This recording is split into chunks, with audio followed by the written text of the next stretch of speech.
संध्याकाळी 5ला येणारी रेवती वेळेच्या आधीच काही मिनिटे माझ्यासमोर होती. सकाळी रेवतीने अपॉइंटमेंटसाठी फोन केला होता, पण तिचा नेमका प्रश्न काय आहे हे सांगितले नव्हते. बहुतेक महिला आपल्या समस्या फोनवर न सांगता समक्ष भेटूनच विचारतात असा माझा अनुभव आहे.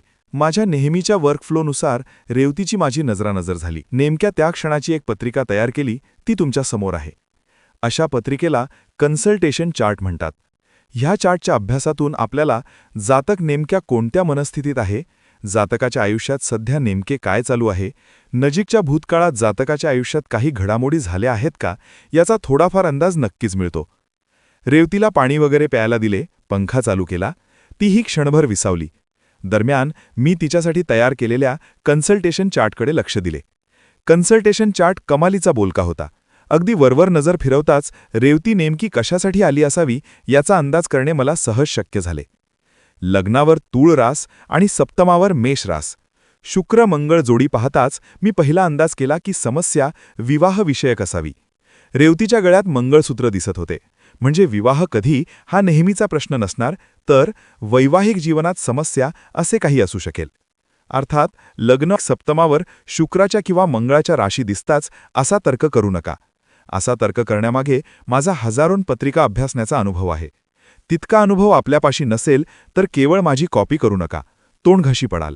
रेवतीचा प्रतिनिधी शुक्र षष्ठात आहे आणि षष्ठातल्या शनीशी अवघ्या 1 अंशात युती करणार आहे. रेवतीचा दुसरा प्रतिनिधी चंद्र देखील शनीशी 3 अंशात लाभयोग करणार आहे.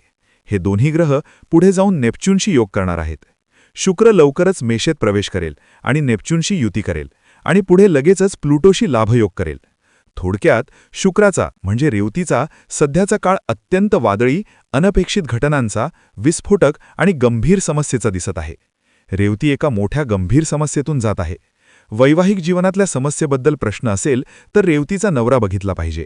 सप्तमेश मंगळ आणि सप्तमात रवी या दोघांच्या कारकत्वाचा विचार करता रवीपेक्षा मंगळ रेवतीच्या नवऱ्याचे प्रतिनिधित्व उत्तम करू शकेल. आता वैवाहिक जीवनात समस्या असेल तर रेवती आणि तिचा नवरा यात काहीतरी अशुभ दिसायला हवे. चंद्र म्हणजे रेवती देखील कुंभेत आल्या मंगळाशी प्रतियोग करणार आहे. त्यापाठोपाठ रेवती म्हणजे शुक्र आणि नवरा म्हणजे मंगळ दोघंही प्लुटोशी योग करणार आहेत. शुक्र म्हणजे रेवती जेव्हा प्लुटोशी योग करेल त्याचवेळी नवमेश आणि व्ययेश असलेल्या बुधाशी पण युती करेल. ह्यावरून आपण जो प्राथमिक तर्क केला होता, प्रश्न वैवाहिक जीवनातल्या समस्येसंदर्भात असावा, त्याला दुजोरा मिळत आहे.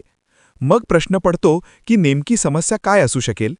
रेवतीच्या नवऱ्याच्या बाजूने हीच पत्रिका जरा निरखून पाहिली आणि चटकन खुलासा झाला. पण मी रेवतीला काही सांगितले नाही. रेवती काय बोलते ते आधी पाहू, मगच बोलू. बोला रेवतीजी, काय प्रश्न आहे आपला? एक हुंदका देत रेवती बोलली. संसार मोडतोय हो माझा. ओहो, म्हणजे शेवटी प्रकरण हद्दीबाहेर गेले म्हणायचे. त्या शनायाने तुझ्या गुरुनाथला तुझ्यापासून खेचून घेतलेच म्हणायचे. हे तुम्हाला कसे कळले? जो इतना भी नहीं जान सके वो ज्योतिषी ही क्या. भाऊ, एक विचारायचे होते. प्रश्न वैवाहिक जीवनातल्या समस्येवरचा असणार हा अंदाज कसा केलात ते सांगितलासा, पण बाहेरचे प्रकरण आहे हे तुम्ही कसे ओळखलत म्हणतो मी. गण्या, तुला चौकशा फार असतात रे. सांगतो की बैजवार, टाईम भेटला की. त्याआधी ती पुडीसारखं इकडे साले सगळंच सांगायला लागतंय.